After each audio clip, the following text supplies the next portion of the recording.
আসসালামু আলাইকুম। আশা করি আপনারা সকল ভালো আছেন। আর আমরা তো বালা থাকমু গিলা। আমার যে ভাই মারা গেছে জসিমউদ্দিন রনি, আমার ভাই মরছে নি, আমরা ফ্যামিলি সারা মরা, সারাও এক ধরনের মরা। আমার আম্মাও খুবই অসুস্থ। আমার ভাইয়ের দুইটা বাচ্চা আছে, একটা ছেলে একটা মেয়ে। ওরার কান্নাকাটি দেখিয়া আমরা আর সহ্য হর না, খুবই কষ্টর মাঝে আছি। আমরা ফ্যামিলিটা আমরা অন্ধকারের মাঝে আছি আমার ভাই মরায়। আর এই যে আসামি রাজু, রাজু লাইভ করের, আজকেও লাইভ করছে, কিন্তু গোলাপগঞ্জ থানার প্রশাসন এখনো তারে ধরতে পারে না। আমি বারবার রিকোয়েস্ট করি আর যে তারে দেখুক, আপনার ধরার লাগিয়া একটু চেষ্টা করুক। আর চেষ্টা প্রশাসনের চেষ্টা না করলে কিতা না হয়, সব কিছু চাইলে করা যায়। আমি ওসি সাহেবের কাছে অনুরোধ করিয়া কইম, আপনি একটু তা দয়া করুক। আমরা নিরীহ মানুষ, আমার ভাইটারে মারছে, আমি আমার ভাইয়ের উপযুক্ত বিচারটা যেন অন্তত দেখতে পারি। আর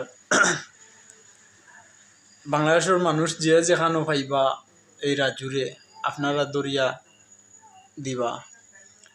আর হে লাইভ করে নিশ্চয়ই হে দেশের ভিতরেও আছে, যেন হে তাহক না কেন, পুলিশ চাইলে কিতা না পারে, সব কিছু পারা যায়, অসম্ভব কিচ্ছু নাই। দেশের এখনকার বর্তমান যুগ দেশের বারা আসামি থাকলে আনা যায় দরিয়া। আর দেশের ভিতরে যদি আসামি থাকিয়া যদি দৌড়তে পারেন না, তো এর তো ব্যর্থতা আমি মনে করি যে আর কিছু হইতে পারে না। আজকে 15 দিন 16 দিন হয়ে যায়, জানি না কদিন আমি সঠিক কইতে পারি না, তবে হয়তো 15 দিন 16 দিন হলেও হইব আমার ভাই মারা যাওয়ার।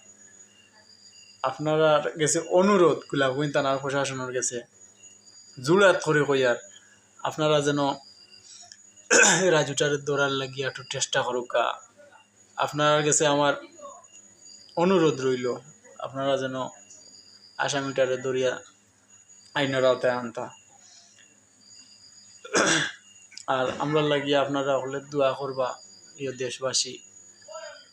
আমার আম্মাও খুবই অসুস্থ, আমার ভাইটা মারা যাওয়ার পর তাকিয়া খুবই অসুস্থ আছেন।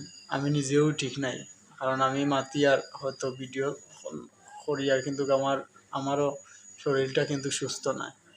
আমার ভাই মারা যাওয়ার পর তা কি আমি যেমন আমিও নিজে মারা গেছি ওলাও লাগে। আমার ভাই একতালে আমার ভাই আমার লগে বড় হয়েছে।